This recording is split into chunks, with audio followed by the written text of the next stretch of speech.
میری ہوش میں جتنے نیک لوگ جن سے میرا واسطہ پڑا، جن 3 چیزوں میں میں نے انہیں بہت آگے پایا، وہ درگزر اور معاف کرنے کی صفت تھی، اپنی ضروریات کو پسے پوچھ ڈال کے دوسروں کے کام آنے کی صفت تھی، اور دسترخوان وسیع رکھنے کی صفت تھی۔ تو ان ایسی لوگوں کو آگے میں نے بڑھتے دیکھا جن میں یہ تینوں خوبیاں تھیں۔ یہ تقوی اور علم کی راہوں پر بہت آگے نکلے، اس لیے کہ یہ سنت ربی ہے، سنت رسول صلی اللہ علیہ وسلم بھی ہے، دونوں ہی باتیں۔ ایک آسان طریقہ آج آپ کی خدمت میں عرض کیا، اپنا دسترخوان وسیع کر لی، خود اپنی ضروریات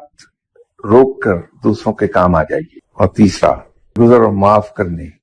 کی عادت ڈالنے کی، اور درگزر اور معاف کرنے کی عادت اس طرح مت ڈالیے کہ ماتھے پر 10 بل آئیں، بلکہ غلطی کرنے والا شخص اگر کبھی شرمندہ ہو کے معافی مانگنے آئے بھی تو اس سے یہ کہہ دیا جائے کہ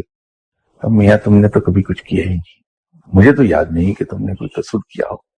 کیوں شرمندہ کر رہے ہو؟ اس سے رب راضی ہوتا ہے، رب جس سے راضی ہوتا ہے پھر اسے اپنے قریب کرتا ہے، اسے علم عطا کرتا ہے، اور جسے علم عطا ہو جاتا ہے اس کو عقل مل جاتی ہے۔